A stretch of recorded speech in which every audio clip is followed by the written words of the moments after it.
Okay, we're starting.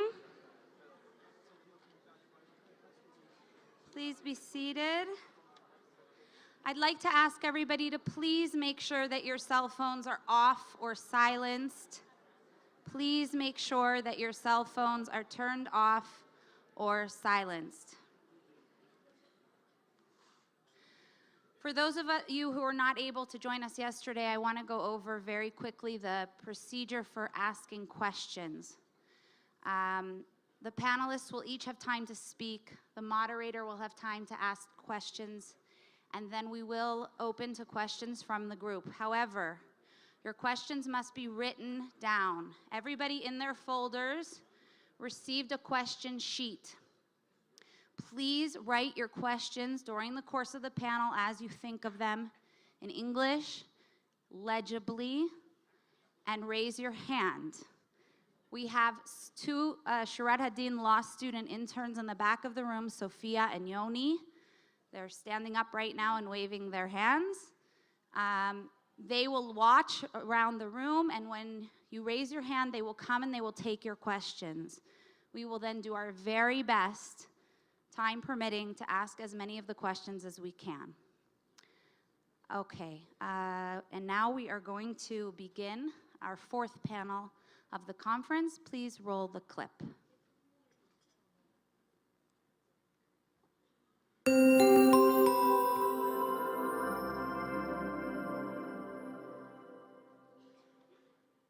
What if Cleveland Cavalier fans decide to declare their team a state? After all, they sort of have subjects, territory, a symbol, and their own religion, and a legendary leader. Does that mean they can be part of the UN? Does that make them a real state? Several nations have recognized the state of Palestine, even though it does not actually control any territory, govern any person, or have a definable population. Is the PLO Declaration of Independence, or the vote of the General Assembly to admit the state of Palestine as a non-member observer state, effective at giving life to a country? What effect, if any, do these events have on the status of the territories? Why is it important whether or not international law considers the territories occupied? I have not seen that video before. What a nice present to the Clevelanders in the room. Go Cavs. And I think it's a really appropriate analogy, actually. Okay, panel 4. Why are these territories different from all other territories? The law, Judea, Samaria, and Gaza. Palestinian officials and organizations have attempted to convert the PA into an internationally recognized sovereign state. Panel members will discuss how the territories of Judea and Samaria should be legally classified and the effect this classification has on the coastal blockade of the Gaza Strip. I'm honored to introduce to you our moderator, Mr. AMIT SEGAL. AMIT has served for 9 years as political correspondent on Israel's Channel 2 News. Prior to this, he served as Knesset correspondent for Israel Defense Forces Radio and has covered Israeli politics and elections since 2001. AMIT also co-anchors a weekly show on the Israeli Knesset television channel in which he analyzes the country's political scene. Please welcome Mr. AMIT SEGAL.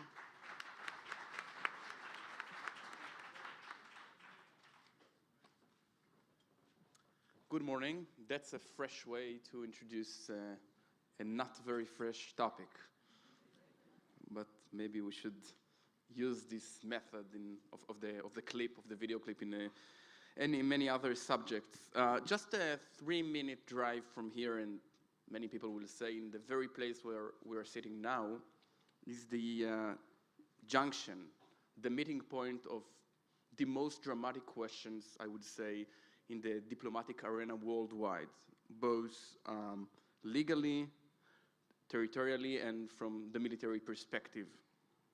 Why are these territories, Judea and Samaria, are different from all other territories? The law in Judea, Samaria, and Gaza is the topic of this panel, and I would like to introduce 4 professors and 1 co-founder of an NGO. Professor Rachel VanLandingham is a former judge advocate, U.S. Air Force, Southwestern Law School. Professor EUGENE KONTOROVICH is a professor at the Northwestern University School of Law and head of International Law Department of Kohelet Policy Forum here in Israel. Professor AMICHAI Cohen is the Dean of the Faculty of Law at Ono Academic College, and Professor Guy HARPAZ, which used to be my lecturer here at the Hebrew University. I got 77. I was not the one to check. But, yes. But no offense, no offense. He is from the Hebrew University of Jerusalem, and MATAN KATZMAN is the co-founder and chairman of My Truth organization. And we'll start with a short presentations by each of the participants, and we'll start with you, Professor VanLandingham. Thank you again to Shurat HaDin for the honor of being here. As yesterday's discussions were very interesting, and today's agenda has delivered even more of the same as we saw from this morning. And I want to thank in particular the audience for your interest in how the law of war applies and how it should apply. Democracies rely on an informed citizenry for optimal functioning, and conferences such as this enhance all of our understandings of how the legal rubber meets the road of reality. So this panel is asked to address a normative question: how the territories of Judea and Samaria should be legally classified, with, of course, the normative component being the should be part. While the should be determination often seems to be more of a political question than a legal one, it's imperative that we at least try to answer the question using the law, despite the double standards that remain ever present, as articulated by our wonderful previous speaker. But why should we try to answer using the law instead of the arbitrary double standards that are often wielded against Israel at the UN? Because the absence of the law too often means might over right, arbitrariness, and injustice over principled decision-making that is guided by legal principles that hopefully reflect our values. And in the arena of international law, the values of the international community as a whole. It may seem to be shouting into the wind, but that doesn't mean we should not try. So first, I would start with the very cautious assessment that Palestine is a sui generis situation, very unique, with of course some rough similarities to a few situations around the globe, but singular and unique in its historical roots and contemporary developments. Being sui generis contributes to the reality that the international legal order, that international legal paradigm does not fit perfectly, and I'll explain what I mean by that in a moment. Second, regarding the facts on the ground, regardless of how one characterizes legally Judea and Samaria and Gaza, if the ultimate governing authority of any of these areas or parts of these areas is Israel, then Israel has particular responsibilities to govern those particular areas with the protection of the civilian population as a preeminent consideration. Why? Why? Because of the law, the modern law of belligerent occupation. Historically, this law was formalized in the 1899 and 1907 Hague Conventions by states that were very interested in regulating the transition of property and territory seized during war. And the regulations that were annexed to these conventions, which are still in force today, focus on economic and property interests primarily by making the occupier a type of trustee, if you will, of that occupied territory. But given the atrocities of World War II and the rise of human rights as an animating force in international law, the Fourth Geneva Convention shifted the emphasis in occupation law, the law that exists when a power exercises control over territory seized from another high contracting party during war, to protecting the civilian population versus the emphasis on the trusteeship of property and economic interests. Critically, this shift to a greater human rights emphasis in regulating what the state, which is administering a territory gained during war, can do, solidified the rule, solidified the legal prohibition against the unilateral alteration of the status of territory seized by force, even if this force was legal and was defensive force under the UN Charter. So what do these conclusions mean, practically speaking? From the perspective of an international lawyer, one who considers herself very compassionate toward Israel and an advocate for Israel in my day-to-day job in the United States, and compassionate towards its history and its interests, it means that Israel should, in good faith, comply with the Fourth Geneva Convention governing belligerent occupation. And in fact, the Supreme Court here has long accepted that the law of belligerent occupation applies, and it often uses administrative law as well, and what's been called a dynamic interpretation of the Fourth Geneva Convention that often goes beyond the textual meaning of some of these provisions. This type of application, as well as the use of administrative law, demonstrates the ambiguity that continues to exist in this legal regime. It's evidence that the drafters of the Fourth Geneva Convention, never mind those of the Hague Regulations, just simply never contemplated the type of long-term occupation that is extant in the West Bank territories, or at least part of the territories, gained via armed force in 1967. Such occupation and the law of belligerent occupation, the status of such, is supposed to be to govern an exceptional situation, a temporary one. And this fact suggests the reality that the longer this situation lasts, the more untenable it becomes, and the more strained the application of the legal regime's provisions become. In conclusion, my very small bottom line is that any change to the borders or status of the territory gained in 1967 by Israel has to be resolved via negotiation, not by unilateral action, and that suggesting otherwise flirts with strategic catastrophe. Thank you.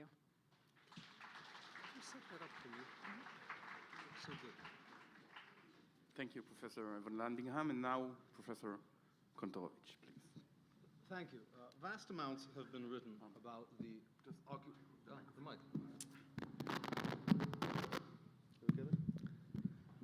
Vast amounts have been written about the occupation, the occupation referring to Israel's presence in the West Bank, Jerusalem, and the Golan Heights, and by some to the presence in Gaza. And the discussion has been, I would say, very formalistic and theoretical. That is to say, using a direct inference from long-written treaties like the Hague Conventions and the Fourth Geneva Convention, treaties that don't explain themselves or obviously demonstrate the situations under which they would apply. What has long been missing is the standard lawyerly method of trying to understand a situation by analogy, by looking to other cases involving similar facts, similar contexts, and see what constitutes an occupation as defined by state practice. Now, it's true, as Professor VANLANDINGHAM mentioned, that the conflict between Israel and its neighbors is often defined as sui generis. But if it's truly unique, that means it's entirely outside of the scope of the law, because the law is about general rules that apply to all particular situations. Now, it's true that every situation is different, but as Tolstoy famously observed, all happy families are the same, and all unhappy families are unhappy differently. So, needless to say, we will always find differences amongst candidates for precedence. But let us consider some possible candidates for territory based on the status of the territory that was taken by force. So in the mid-1960s, Indonesia took several territories by force. It took West Irian from the Dutch, and it took what is now called East Timor, Timor-Leste, from the Portuguese in the 1970s. Both of these territories were administered fully by Indonesia. In one of these cases, the international community strongly protested Indonesia's presence, in the case of East Timor. In the other one, West Irian, for reasons that elude me, there was a complete international acquiescence. But even in the case of protest, the case of Indonesia's takeover of East Timor, the international community did not treat it as a belligerent occupation. They rather simply treated it as a bad thing, territorial situation which should be rectified. What's the practical significance of this? Because it was not treated as a belligerent occupation, the transfer of hundreds of thousands of Indonesian settlers, I say that approximately because nobody was counting them, but the transfer of many Indonesian settlers into the territory was never described as a war crime, nor was there any effort to remove them as part of the ultimate peace settlement resulting in an independent East Timor. I think this clearly demonstrates that the international community does not, in fact, ascribe to the view that the takeover of any force outside of one's recognized borders by force results in occupation. Today, one can see other examples of this. So, for example, Russia is in complete control of the Georgian region of Abkhazia and South Ossetia, as well as the Ukrainian areas of Donetsk, Luhansk, and the Moldovan area of Pridnestrova. In none of these cases does the international community treat these situations, which were created by force of arms in a war, as a belligerent occupation. Indeed, the Council on Security and Cooperation in Europe has a truly extraordinary 1,000-page report trying to explain why Abkhazia is not in fact an occupation.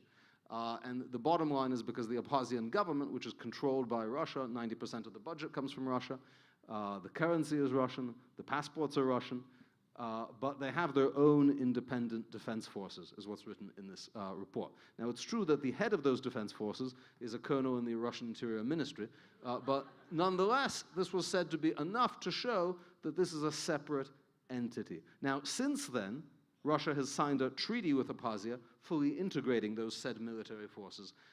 Thus, that argument is no longer applicable, yet neither the International Committee on the Red Cross, nor the United Nations, nor, as far as I know, any single country treats this as a situation of occupation. The same with Donetsk and Lugansk, despite the fact that the Ukraine has formally declared an occupation in eastern Ukraine and has called on the international community to treat it as such. The international community has rejected these claims, again on the view that these are simply Russian allied militias. So if having a militia that is entirely under your control, paid by your government, integrated with your armed forces, holding your passports, does not amount to a belligerent occupation, what about a territory controlled by a militia that is hostile to you and acts independently of you, such as the militia that is in control of Area A of the West Bank and Gaza? It seems by this standard, we would not have a belligerent occupation. And again, it's not that the international community doesn't know about Donetsk, Lugansk, Transnistria. It's not like these are subtle situations that have escaped their notice. Rather, there's a considered position that this is not an occupation. And that is indeed consistent, by the way, with the International Court of Justice's opinion in Congo versus Uganda, which held that simply having an area under the rule of an allied, co-belligerent militia is not an occupation. What then could we say about rule by a hostile foreign militia? Let me say, finally, we're in a very interesting time to consider the status of these territories, because we have just seen play out a situation which, even though, as I said, all happy families are the same, happy similarly and unhappy families are happy differently, a situation which provides an excellent parallel. So imagine a country which, at the moment it becomes independent, has an area in which there's a large ethnic minority living, which does not want to be part of that country. And from the very beginning, from independence, the territory of that country is put under foreign rule as a result of a war, and the Uti-Potedades borders of those countries are not under the control of the country itself, but under the control of the foreign force for about 20 years. Imagine after 20 years, that country manages to make inroads in a successful war against this area that broke off or was put under different rule for reasons involving ethnic self-determination and ethnic minority issues, and managed to take territory there. Would we consider that an occupation of the territory that, at the moment of the country's creation, had been immediately put under a foreign occupation? So the answer is no, and we can clearly see that by the international community's favorable reaction to the Abkhazian changing of the line of control in the recent war with Armenia. In the recent Armenia-Azerbaijani war, Azerbaijan managed to move back the armistice line and retake areas of Armenian-occupied Nagorno-Karabakh, which had been actually never under the control of the Republic of Azerbaijan, but nonetheless, because it was part of their Soviet Uti-Potedades borders, would seem to be within territory they could lawfully claim. No one has suggested that now that Armenia has actually made gains on the front, that those areas and villages they have retaken need to be kept free of Azerbaijanis or that Azerbaijan can otherwise not exercise control in those areas. Again, that is a case which, of course, everything is different. Of course, our context is unique. Everything is unique. But in law, we don't look for unique, we look for parallels. And the closest parallels seem to suggest that the claims of both occupation and the consequences of occupation in this area have been greatly overstated.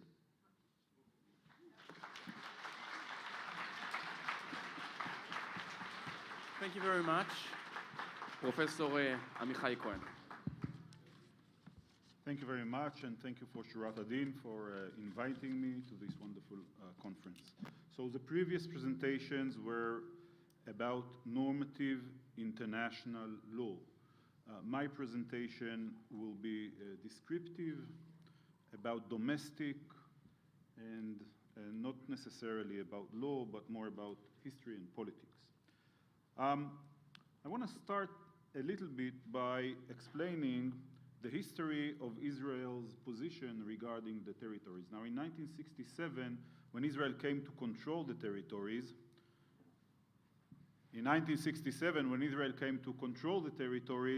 this was a surprise for Israel. There was no plan for these territories. Regarding Jerusalem, where we sit, the decision was clear, Israel annexed. But regarding the other territories, there was a dilemma.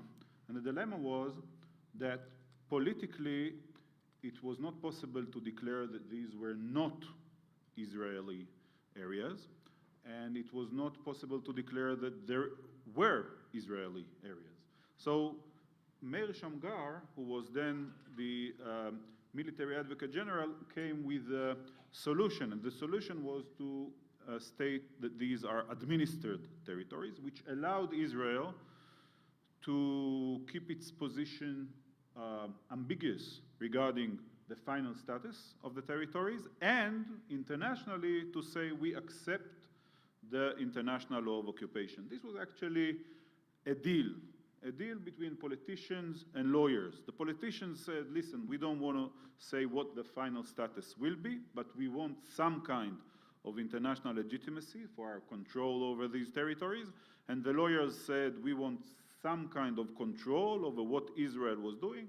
And the law of occupation was a compromise, if you will, between these positions. It allowed Israel to control the territories for many years, to settle Israelis in the territories. It allowed Israel to direct their lives there and to make sure that the territories are aligned with Israeli interests. And it allowed the courts to have some review over what is going on there. And it allowed Israel to claim internationally that there is judicial review, that the occupation or administration is a benevolent one, and that we are actually only there temporarily, and to bypass, if you will, the discussion regarding whether this is part of Israel or not part of Israel. This deal collapsed. It worked for 2 decades, 3 decades, but it collapsed. It collapsed for several reasons. First, the international community was not willing to accept the idea that this ongoing claim of temporary Israeli situation or presence in the territories is viable. Second, it collapsed because the courts, starting maybe 15 or 20 years ago, became much more intrusive in the policies. The idea of the Israeli government, when it accepted the deal, was that there would be some kind of judicial overview over what the army is doing, but to allow the Israeli government to control the territories. Now, but the Israeli Supreme Court became much more intrusive in the past 20 years, and this made it problematic for the Israeli government to pursue some of the policies it wanted. And it collapsed because we now have 400,000 Israeli citizens living in the territories. I'm not counting in East Jerusalem. And these people were not willing to accept that they live in an area which is only temporarily under Israeli control and controlled by some kind of military government, and not all Israeli laws apply, and they have problems and they require. So politically, the deal collapsed. And once the deal collapsed politically, this means that some other paradigm was needed. Now, as a lawyer, I'm saying the lawyers here are lagging behind several decades, I think, here, because we are still talking about the law of occupation. But if you look on the ground, and on the ground, I don't mean on the ground in terms of houses built. I mean on the way, the problems that military administration of the territories, including the lawyers who are advising them, are dealing with problems when they arise, they very, almost never refer to the international law of occupation.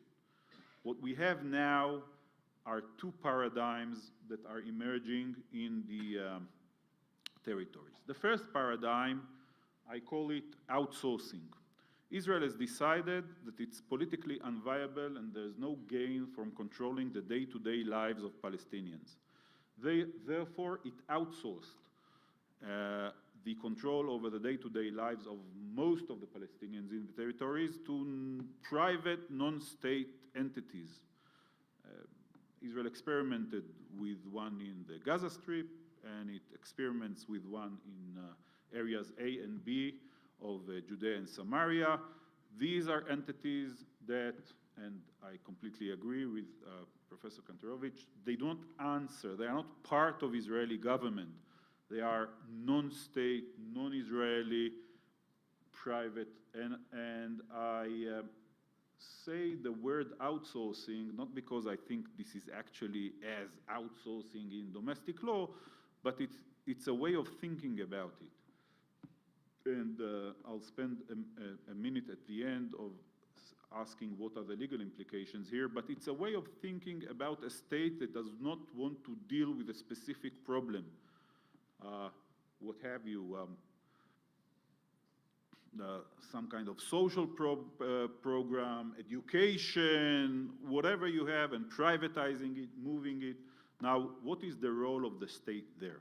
So this was one paradigm that's emerging. And the other paradigm that's emerging is, I call it the assimilation. Now, we usually think about annexation as a binary issue.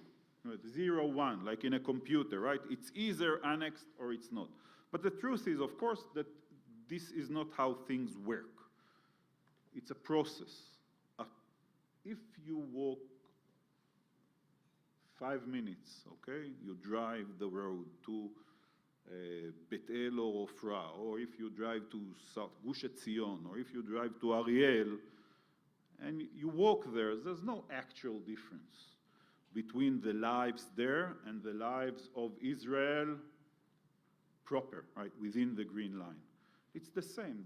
For Israeli citizens living there, it's the same. So it's an ongoing process that has been going on since, if not 1967, then certainly since 1977. And it hasn't ended, but it's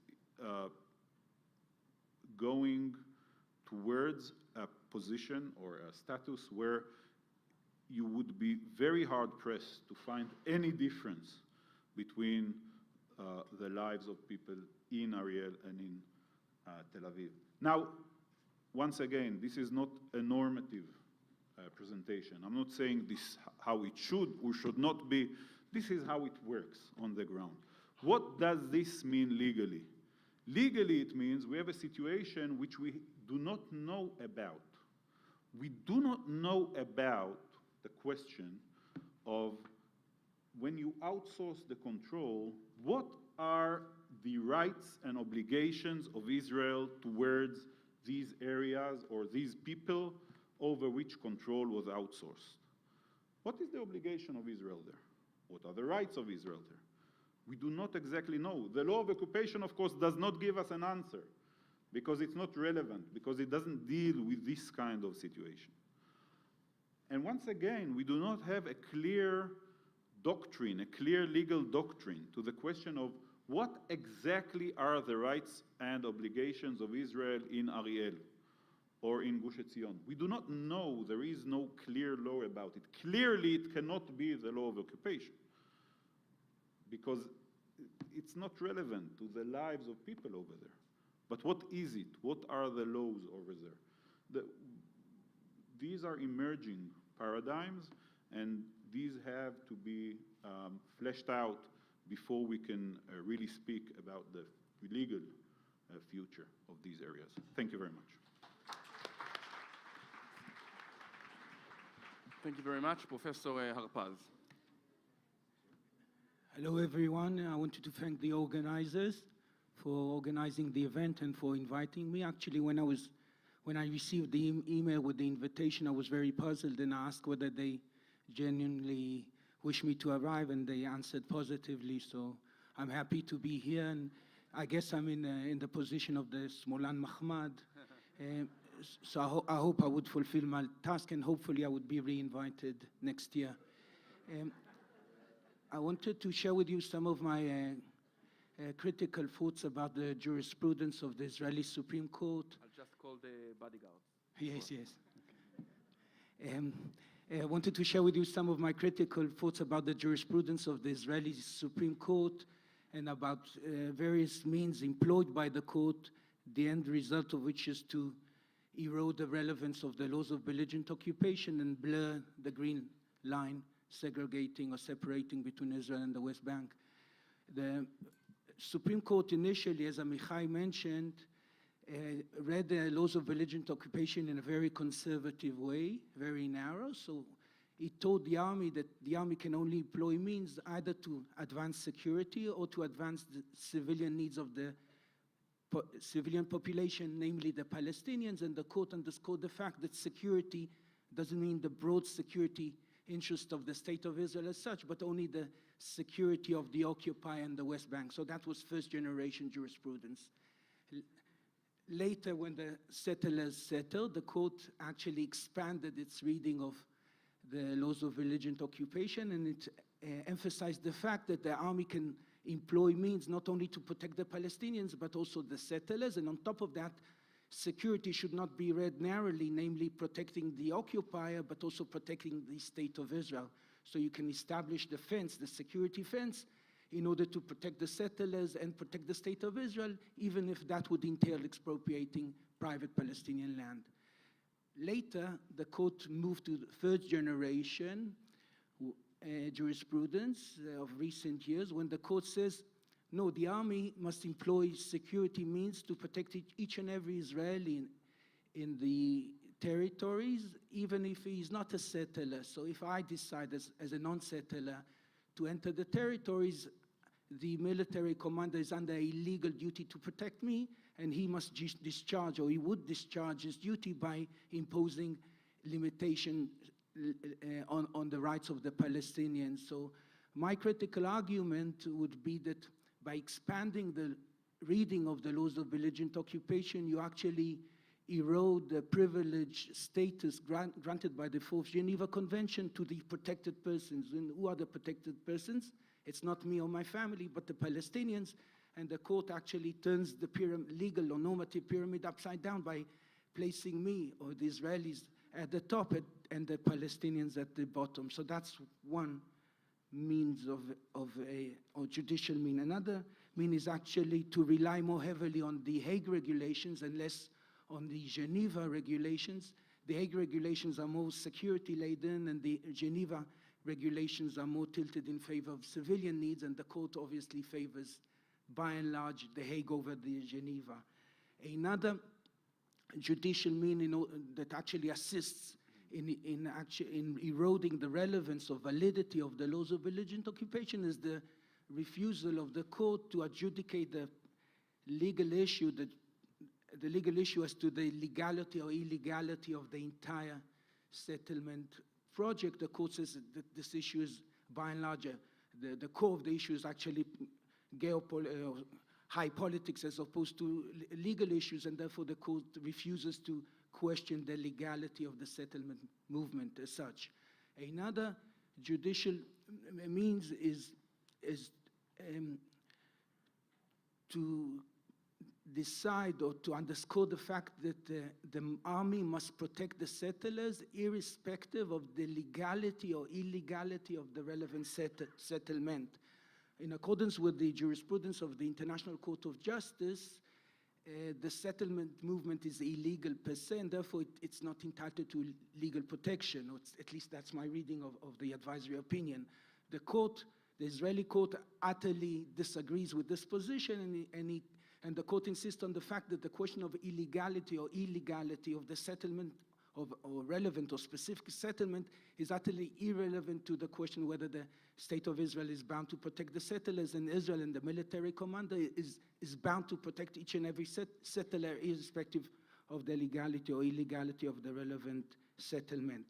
Another judicial means is to privatize or privatize the entire issue, in the sense that the court, as AMICHAI mentioned, is quite intrusive, and it has a very impressive oversight of the Israeli commander. But at the end of the day, each and every case is decided on its own specific facts, and the court decides specific facts, specific cases, specific incidents, specific security measures. The court would refuse to examine the situation, the comprehensive, the systematic situation, and the court, to the best of my knowledge, would never examine Israel's actions against the collective right of Palestinians for self-determination. So if there's an expropriation, the court would examine the specific expropriation, but it would not question whether many incidents of expropriation would actually adversely affect the ability of the Palestinians to exercise their right under international law for self-determination. And again, this is very different from the approach taken by the International Court of Justice. Not that I do not have many criticism against the International Court. Maybe the last measure that I wanted to mention is the fact that the court is quite robust when it deals with laws of belligerent occupation, in the sense that I guess that the Israeli Supreme Court is world champion quantity-wise and maybe also quality-wise when it comes to reading and applying the laws of belligerent occupation. And in that respect, I think that as an Israeli and as a lawyer, I am proud of my court. Having said that, the applicability and the robustness of the court is very, very selective, in the sense that there are some areas where the court either utterly ignores the laws of belligerent occupation or provides a very, very selective, thin, ill-founded, and sometimes even distorted reading of the laws of belligerent occupation. And a fine example, I believe, is the area of house demolition, where the court is willing to kosher the policy of house demolition for deterrence purposes employed against members of terrorist activities, even if the family member was actually uninvolved and unaware of the terrorist activity. And I believe, to the best of my legal understanding, that this is utterly against international law, but the court is actually willing to kosher the policy. If I can conclude, the court employs various means, the end result of which is actually to render the laws of belligerent occupation less relevant. And I think that as an Israeli, this is a very unfortunate outcome, in the sense that, as you all know, Israel is under a great pressure from international law, from international organizations, from private organizations, and we should find means to protect or shield ourselves from such external pressure. And I believe that the best means are actually liberal ones. So I think that Amos Oz or Shimon Peres or liberal members of the Ministry of the Foreign Affairs or the Israeli Supreme Court judges actually conveyed a very strong message around the world that Israel is a democratic country, a liberal country, a country running by the rule of law. And when this approach would be eroded, as it happens with respect to the Supreme Court, I think that Israel would lose one of the most effective means to counteract or defend itself from sometimes double standards and unfair pressures exerted against it. If I can, Amit, conclude with a non-legal normative saying, if I can share with you, that saying as an Israeli, as a Zionist, as a person who pays a lot of taxes to the state of Israel and raises his kids in Jerusalem and served dangerous years in a combat unit and blah, blah, blah, and blah, blah, blah. I think that we sing proudly this song, להיות עם חופשי בארצנו, and I think that we will not, me, myself, my kids, and my future grandchildren would not enjoy from independence as long as our neighbors would not enjoy from independence too. Lawyers do not choose their clients. States do not choose their neighbors. I wish we had other neighbors. It's not my choice. It's not our choice. These are our neighbors, and I think that we should do our best in order to reach a compromise with them, and hopefully in the future I would be invited to a HaDin conference dealing with the implications and legal ramifications of the peace agreement. Thank you very much for your attention. Thank you.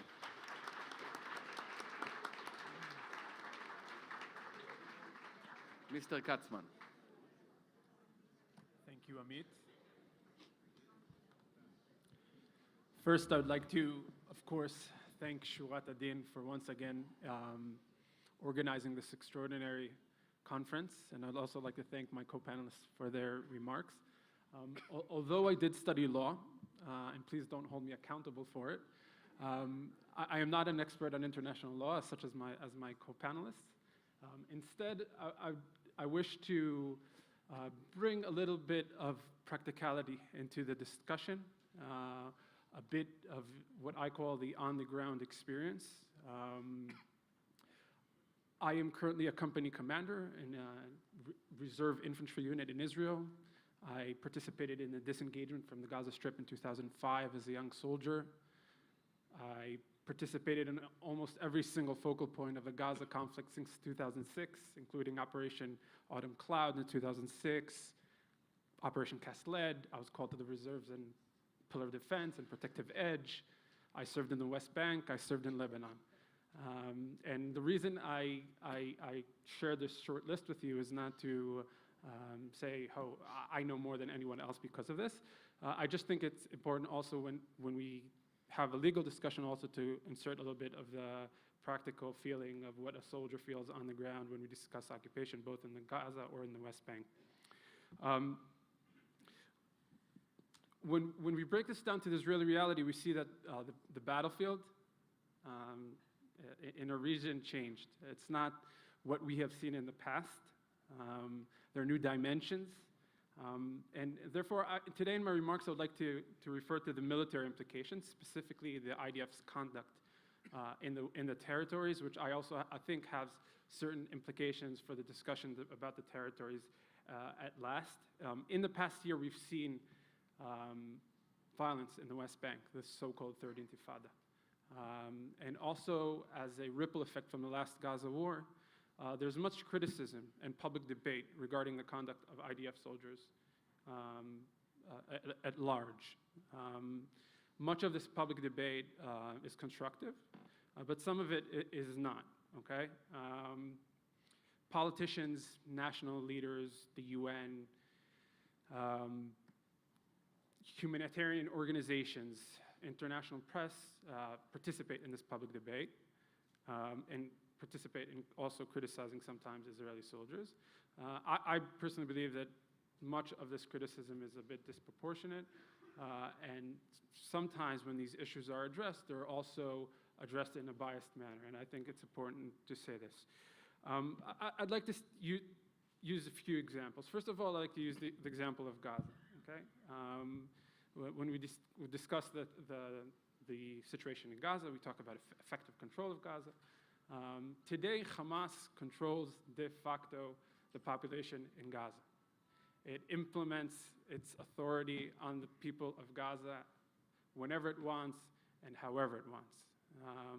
Due to the military capabilities of Hamas in Gaza, even if Israel would try or intend to enter Gaza and employ its authority, this would bring or cause heavy fighting. I've been there before. I've been there in the past few years. Every time we entered, there's hard fighting, there's heavy fighting. And therefore, when people say that Israel employs authority in Gaza, I sometimes chuckle a bit, just because I understand that when we entered Gaza in the past few years, we did not in any way try to implement any kind of authority on the people of Gaza. And if we would try in the future to apply any sort of authority in Gaza, this would cause heavy fighting. It would be dangerous. It would be very hard. And of course, I believe this would be devastating for both sides. So this is just one example of Gaza. In the West Bank, I think the West Bank today presents the IDF with challenges like no other. I personally believe that in the West Bank, the IDF faces operational challenges, security complexities, moral dilemmas, like no other. I'll just try to give you a few examples.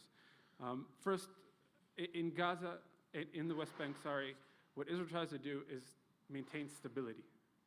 We want quiet in the end of the day. And we do our best to do that, to get this stability.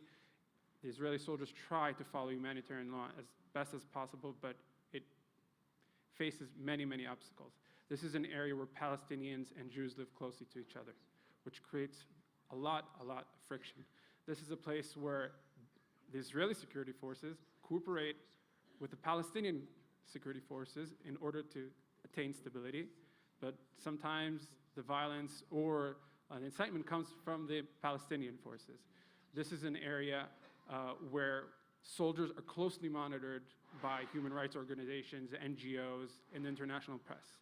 This is an area where the army tries to maintain a grip on the terrorist strongholds of Hamas in the West Bank, okay, which is very, very hard when the Palestinian Authority controls the West Bank. And it tries to stop the so-called lone wolf terrorists. These are terrorists that, so to speak, don't have a father and mother. They're not affiliated to any terrorist organization in the West Bank. They decide one day that they want to go out and kill Israelis, and it is very, very hard to find these people, and sometimes the army has to enter towns and find these people, and it's not nice, but it's something that has to be done. Sometimes we speak about dangers that don't seem too dangerous, but they actually are very dangerous. Just as an anecdote, Professor HARPAZ talked about the jurisprudence, and if I remember correctly, you wrote your article on the jurisprudence of Road 443. Am I correct? Just today, when I drove over to here to Jerusalem in the morning, while I was driving, I saw soldiers running on the road, 443.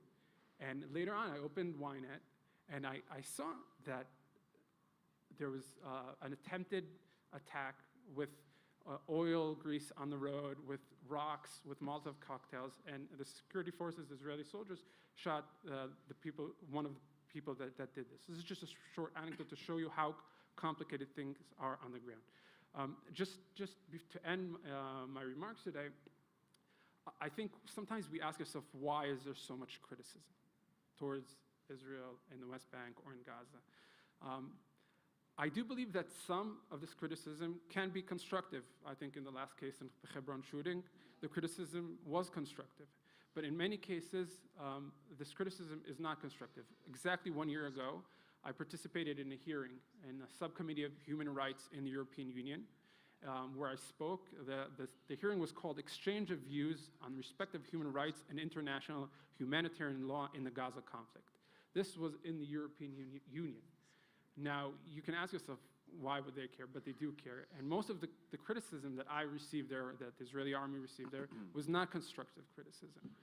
And therefore, I think that it's important to have this discussion when we speak about exactly the reality of the ground. I told them that when I was in Gaza, Protective Edge, I did not have the comfort of sitting in a beautiful office or in a beautiful conference room and doing the things I did. So thank you very much. Thank you. I think the defining moment when it comes to Israeli politics, and in Israel, politics doesn't mean necessarily taxation or social justice, etc. It's essentially when people in Israel ask whether something is political, what they really want to ask is, does it have anything to do with the Judea and Samaria occupation and so forth? So the defining moment in Israeli politics was in the year 2000 when the the prime minister of the left back then, Ehud Barak, came back from the Camp David Peace Summit with Yasser Arafat and said, we have no partner.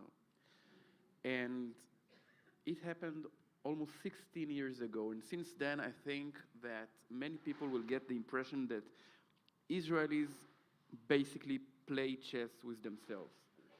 That the right wing says, let's annex, or let's build more settlements. And the left, or the center left, says, let's evacuate territories unilaterally. And what I want to ask all of you from your very unique perspectives, and if you want, you may refer to the other participants' notes, is whether, or what are the challenges, or is it possible to make a progress with unilateral steps when the arena is a two-side fight with a very strong international community?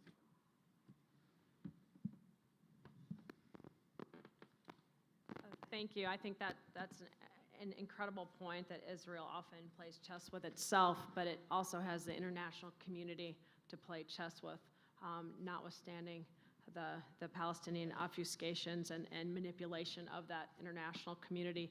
And I think that was something that Professor Kotler articulated well this morning, is the counter-narrative and pushing back. And the unilateral steps that I was referring to under international law, I think are obvious, really obvious to everyone. The unilateral steps that cannot be taken, and international law says cannot be taken, which is permanently changing the boundaries of territories acquired during armed conflict, regardless of the status of those territories previously, regardless whether Jordan had accepted legal title, which it did not, of those territories. De facto, those were the territories, if not de jure, of Jordan, and therefore those borders must remain an object of negotiation. And so the unilateral steps would be those permanent actions to exceed. And the slow process of assimilation, I think, is one that could be further analyzed. I mean, I'd like to dispute your assumptions that Israel's been playing chess with itself. Nothing too exciting. It wasn't for you yet. Prime Minister Benjamin Netanyahu conducted negotiations with Mahmoud Abbas, which ended with Abbas walking away from John Kerry in 2014 in Paris, to Kerry's great frustration. Non-Prime Minister Yitzhak Herzog, as leader of the opposition, was playing chess with Abbas directly. I would say using somebody else's chessboard while he was in the opposition. Someone told that a non-leader negotiated with a non-elected leader about a non-paper. Yes.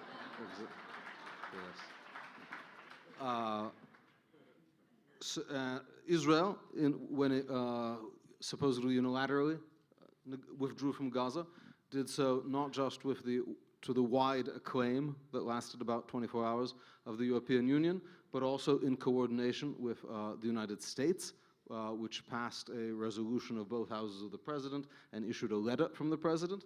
That letter was subsequently rescinded or walked back by the subsequent president. So we have been playing chess, but at the same time, the pieces keep getting taken from us. And one thing all of this raises is that there's a question, assuming even that the law of belligerent occupation would apply ab initio, which I'm not sure, there's a fairly unique situation that arises. Presumably the point of an occupation is to at some point make it a peace deal. Now, the occupation can be very, very long. Witness America and Britain in West Berlin, which lasted 40-some years. And the idea at the time was it was going to last forever. The Soviet Union was going to last forever. And so the occupation would last forever, and Berlin would be governed by an American general. But what happens if the other side, and we're assuming the Palestinian Authority is the other side, what happens if the other side says no to a deal? What happens if the other side, as you mentioned, Barak comes back from Camp David? That's a unique turn of events. Usually people are quite happy to have their countries unoccupied, even if it's 90% or 95%. At what point can one say that an occupation that is forced upon you, or an occupation that is not ended through diplomatic means, enters a different kind of phase and a different analysis in which those rules no longer apply?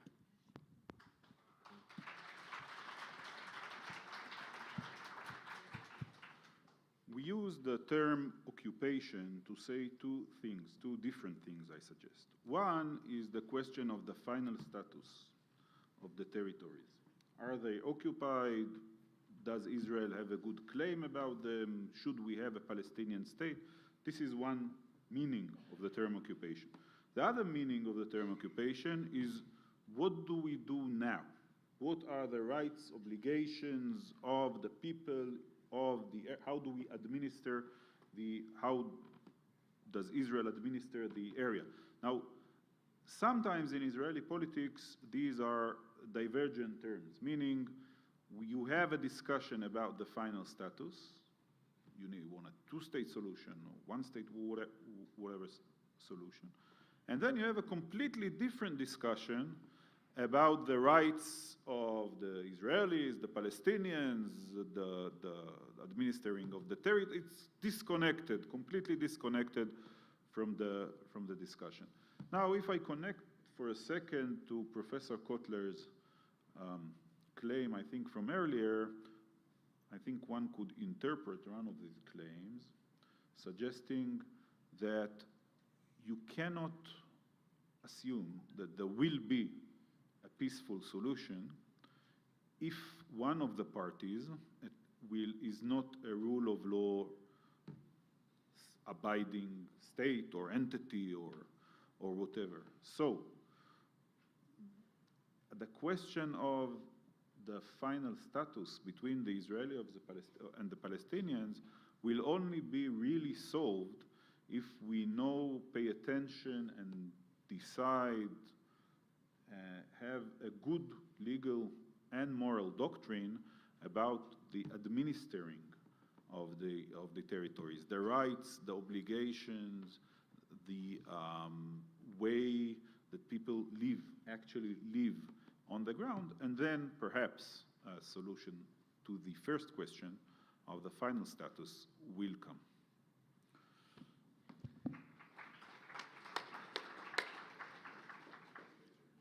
I actually like the metaphor about chess. When I was young, I was competing in chess, and I think that I remember that the worst thing to do in preparation for a tournament is actually to play against yourself or exercise against yourself. And I actually subscribe to your description, Amit, that we too often play chess against ourselves, and that might be also true with respect to the Palestinians. And some would argue that Israel wishes to have negotiations with no conclusion, and the Palestinians want conclusion with no negotiations, and that would lead us nowhere. With respect to Eugene, to your remarks about the fact that Benjamin Netanyahu, as a prime minister, negotiated peace, this reminds me this Hebrew statement that I hear as of my childhood, that Yadenu tamid mushatot la-shalom. I think our hands are always there for peace. I think it's an interesting description. It's partially true and partially distorted. And since we are on record, I wouldn't want to comment on Benjamin Netanyahu's good faith intentions when coming and negotiating with the. You know that the joke says that Moshe Dayan said after the Six-Day War in 1967, he said, the Arab leaders know our phone number, and then he changed it. With respect to your specific question about unilateral actions, I think that by and large, unilateral actions cannot provide the macro solution, and therefore I'm against unilateral actions, either Palestinian or Israelis.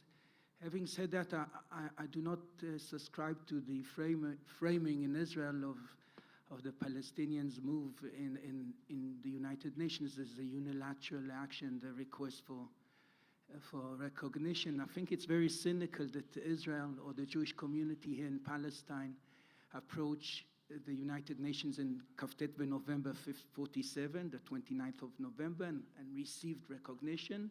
And when you read the Declaration of Independence, we are very proud of the fact that we went through the United Nations and got the the international community recognition through the United Nations. And the Palestinians very cynically chose the same day, the 29th of November, 2012. They approached the United Nations. They got a recognition with a sweeping majority, and we consider that as a unilateral action. I do not think that going to international organizations can be framed as a unilateral action or as a diplomatic terror, as our current defense minister frames this move. But returning back to your question, I think that by and large unilateral actions are actually dangerous, and they only distance the very slim prospects of peace. Well, Amit, you mentioned the defining moment for you as the meeting between Arafat and Ehud Barak. I have a different defining moment when I think about the negotiations between the Israelis and the Palestinians, and I'll explain. Sometimes when I speak with foreign audiences, I say, "Oh, Ehud Olmert offered Abu Mazen in 2008 everything," and it's something that I said almost automatically. It slipped off my tongue as something to say to convince people. But when I watched, I think last year's show on Makor, Israeli TV show on Channel 10, if I remember correctly, they interviewed Ehud Olmert and they interviewed Abu Mazen, and I think that interview hit me because it was hard for me to understand how much actually Ehud Olmert offered Abu Mazen in that negotiations. I think we laugh at it today that they draw the map on a napkin, but we understand today that he offered them 97, 98% of the territory's control of the holy sites in Jerusalem. These are things that even left-lenient, center-lenient Israelis it hit them in the stomach a little bit, these things that aren't even easy for them. So I think this was the defining moment for me. And this was not too long ago. And this is the same person on the Palestinian side that still stands at the head of the PA. So obviously, if people want to criticize the Israeli side, that's fine. But I think we cannot give a blind eye to the person who still sits at the head of the Palestinian Authority and negotiated in the past with Israel. And I think that his blame, Abu Mazen blamed Tzipi Livni, he blamed Israeli, the political situation of Ehud Olmert at the time. I think these may have some importance, but when we look at the large picture, I think he did not really want to achieve an end to the negotiations.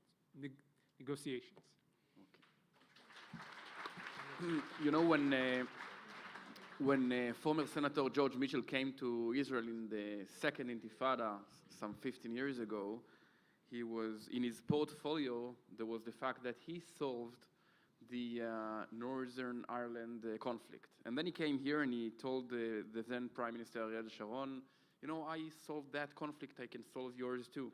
And he asked, how long was this conflict in Belfast? So Senator Mitchell said, something like 800 years. So Prime Minister Sharon said, very short. And I ask you, and it's not a political discourse, I know everyone has his own opinions, but from your professional point of view, have the Israeli-Palestinian conflict become that complicated that only a forced solution from the international community will be able to bring it to an end? Okay, it's a question. It's not a suggestion. What do you think? What we think of it normatively may not matter because of the actions at the UN and the current Obama administration's tactics in regard to the situation. France brought forward a proposal, as many of you know, at the UN Security Council just late last year, declaring again that the settlements are illegal and wanting to force resolution of that. And there are many, and some on the panel, who believe that such a resolution will come to fruition and be brought to the table following the U.S. election, but prior to the next president taking office, and that the current administration would abstain from vetoing it, thus allowing it to pass. So I think there is a grave danger that that's where the train is headed anyway. Yeah, I want to take this moment to distinguish the notion of a solution, an internationally imposed solution, a negotiated solution, what often goes by the name of peace, a peace deal, and the notion of an end to the conflict. There are indeed serious problems with the current situation. Israel faces diplomatic challenges as a result of the current situation, security challenges, and many say the current situation is untenable, it's only going to get worse, and they use a dynamic analysis of the current situation. That is to say, they assume time isn't going to stand still, things are going to get changed. So the Europeans will be more against us, or the Palestinians will have a higher birth rate, things will change. And they contrast it with what often in the standard analysis with a non-dynamic, with a static model of the alternative. So on one hand, things are changing now, and maybe for the worse. On the other hand, we can have a peace deal, and that's it. Then history ends, everyone goes home, and nothing changes. Now, of course, the Palestinians will still have a fertility rate. There will still be security challenges. Iran will continue to increase its power and potentially ally with Palestinian factions or dominate them. So the notion of an imposed deal, I wouldn't equate with the end of the conflict. And we can see, for example, Europe right now is trying to urge a solution to the Eastern Ukrainian conflict because they want to say that they have made peace. The European solution is to urge what I think Naftali Bennett would call autonomy on steroids for Eastern Ukraine, for the Russian majority areas of Eastern Ukraine. And that would allow Europe to say the conflict is over and that they brokered a peace solution. Of course, serious observers understand that the autonomy on steroids urged by the European Union will last a few years, maybe even 10 years, but will be a prequel to Russian domination and eventual annexation. The people who broker that process and win the Nobel Prizes for it may no longer be in power, may no longer be alive at the time that Russia chooses to exercise its option. But nonetheless, it is likely to happen. So I think it's important to distinguish between solution in the sense of a written or agreed upon document and the end of a conflict. Okay.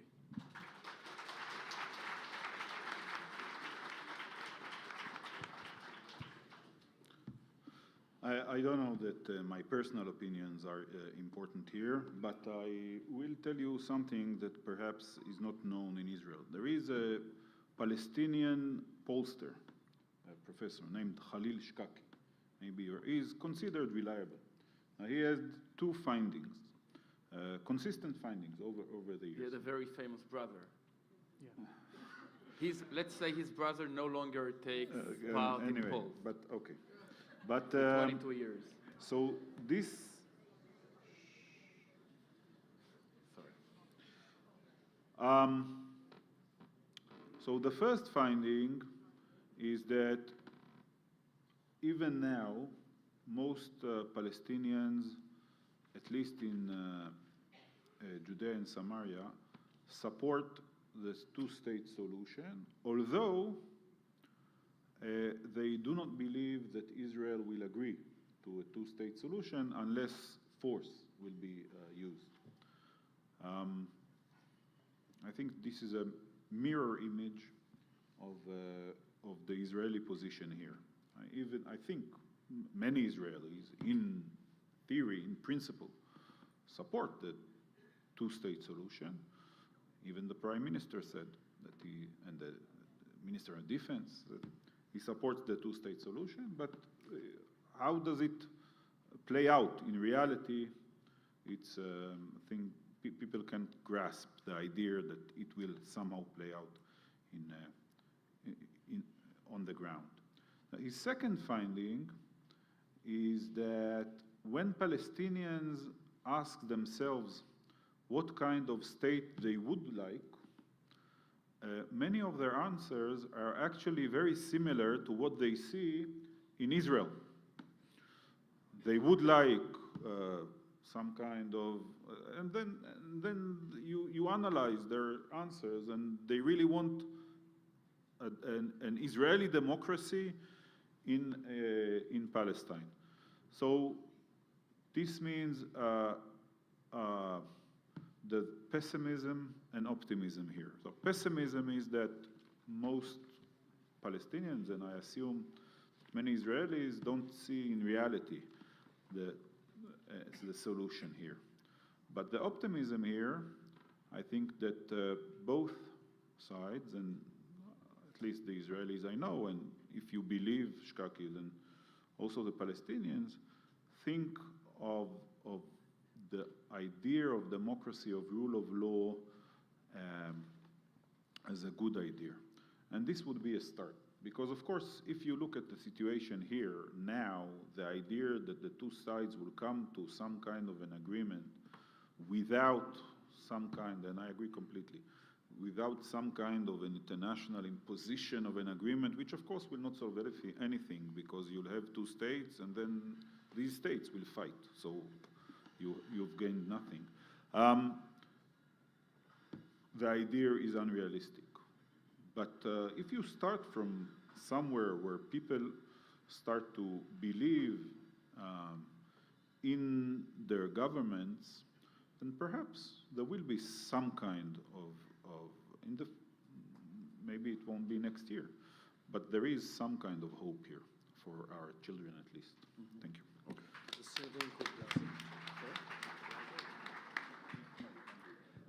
Amit, you asked about superimposed solutions, international superimposed solutions, and obviously none of us is a prophet, but so I would restrict myself to the following narrow comments.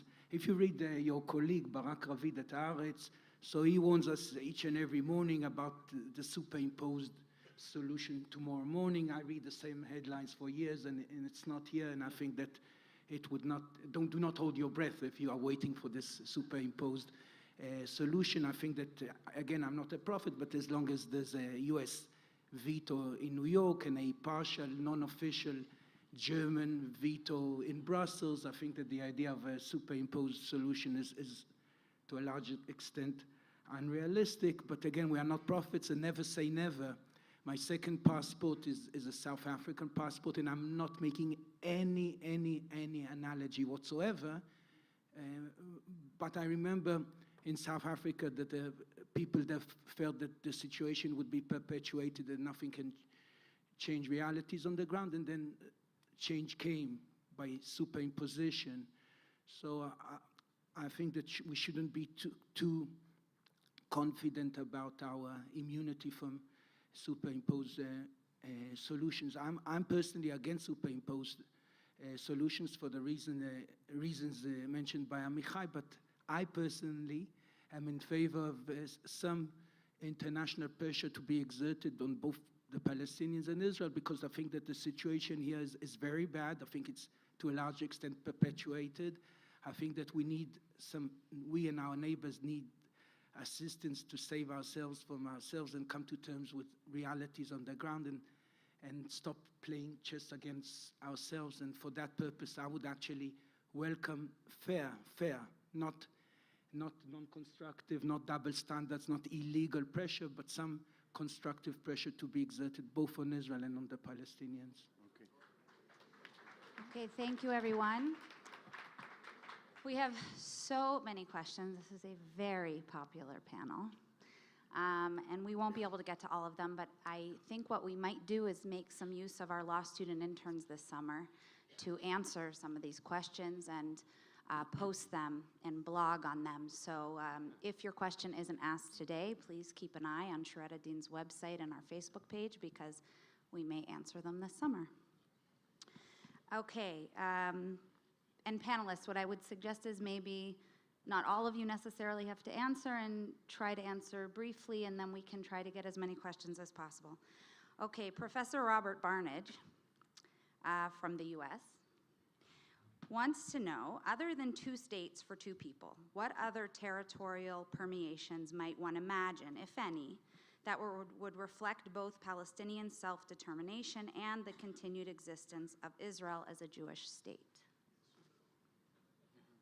Anybody have ideas? One has, there have been a number of different models implemented in different places or suggested in different places in the world. So, for example, the solution favored by the international community in Cyprus is some kind of dual system, a federal system with the northern Cypriot Turkish area continued to be under Turkish control, and the Greek Cyprus area being under Greek control, but in a federal system. Bosnia has a similar solution. The international community's solution for Western Sahara is exactly Naftali Bennett's proposal for the West Bank. It is autonomy on steroids for the Sahrawi people. That is the James Baker plan, which the international community believes would satisfy the Sahrawis' recognized right to self-determination. So there are indeed numerous models. Okay. This question actually was asked by several people: Ted Bellman, Sherry Oz, Gershon Dalin. To what extent has the Oslo Accords altered the application of the law of belligerent occupation? And doesn't Geneva 4 specify that when an administrative agreement such as Oslo exists, it is no longer considered occupation?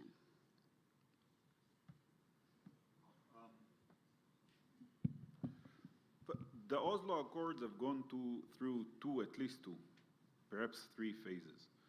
The first phase were when they were just an interim agreement, and there was an agreement implicit in them that they change nothing in the law applicable, and that a discussion of a final status will be forthcoming within 3 years, 5 years, whatever. The second phase was between 2000 and perhaps 2005, 6, when there was a clear conflict between Israel and the Palestinian Authority. And the third phase is now. During the second phase, at least for part of the time, clearly it was hard to apply the idea of occupation when you have to fight in order to get into Jenin, then the idea that it is actually occupied when you have to, like MATAN said, to the Gaza Strip, right? The idea that the Gaza Strip is occupied seems far-fetched. But now you could still say if there is any benefit in it, which as I said, I doubt that there is any benefit in it. But if there is any benefit in it, then formally you could still say that it is occupied territory in the sense that there is overall Israeli control, and whenever there are security interests, then the IDF goes in and arrests people, and it can demolish houses, etc. But it does not control the day-to-day administration of the territories, and still the law of occupation somehow applies.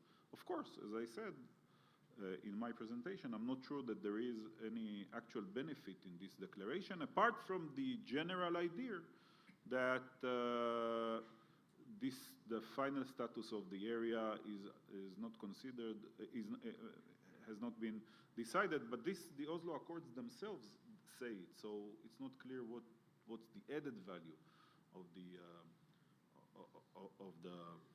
idea of occupation, but nevertheless. Okay. This question also was asked by several participants: Yechiel Yisrael, Barry Weiss, Vel Werblatowski. Please explain for those of the people here who do not know what the Levy report is, and why hasn't it been approved?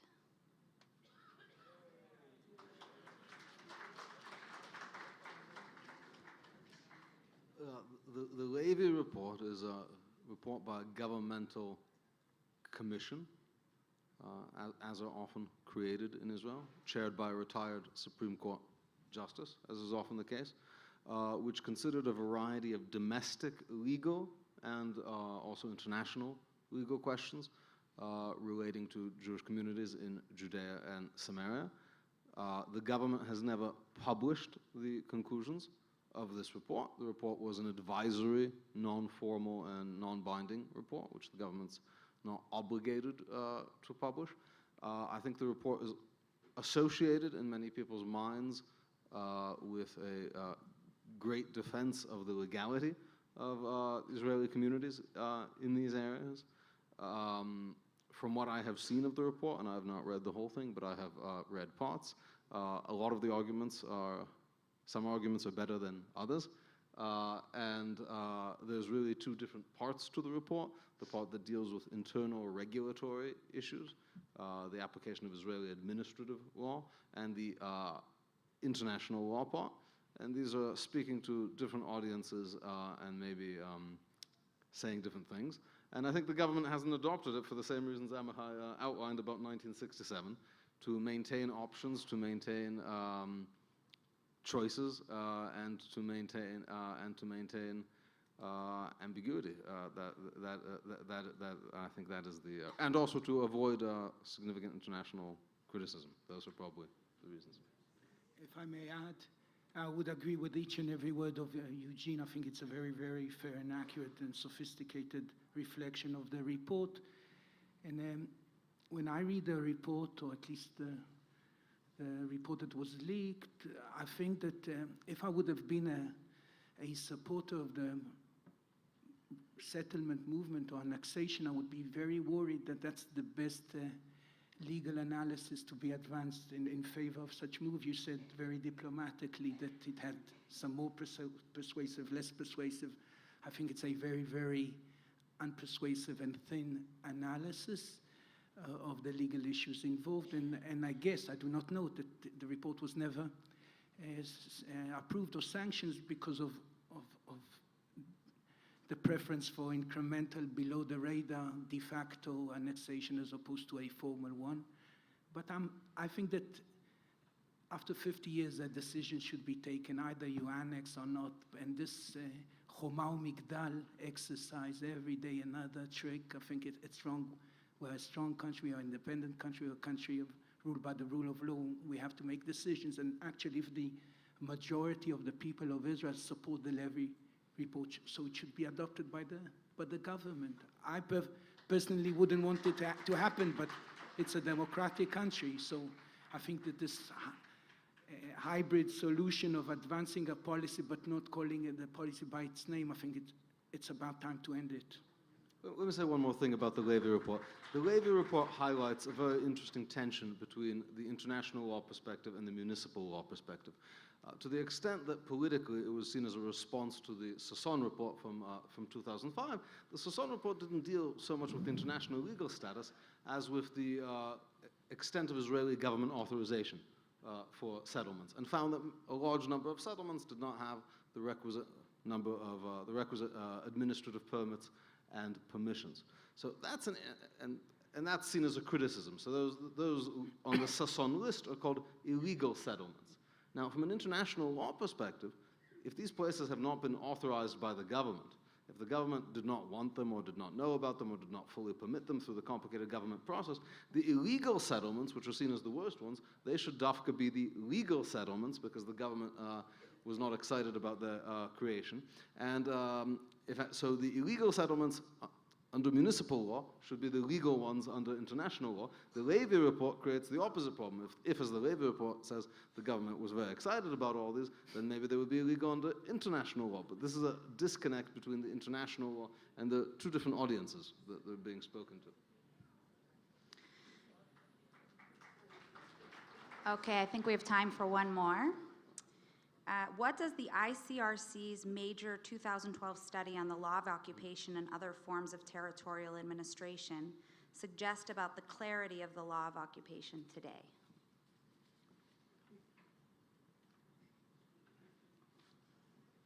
Did we stump our panelists? I think the report reveals that there's still many gaps in the law, and it still relies on state, not only state practice, but state practice plus opinio juris, the belief in states that actions are legal, and that's really where there is still much gray area. Eugene?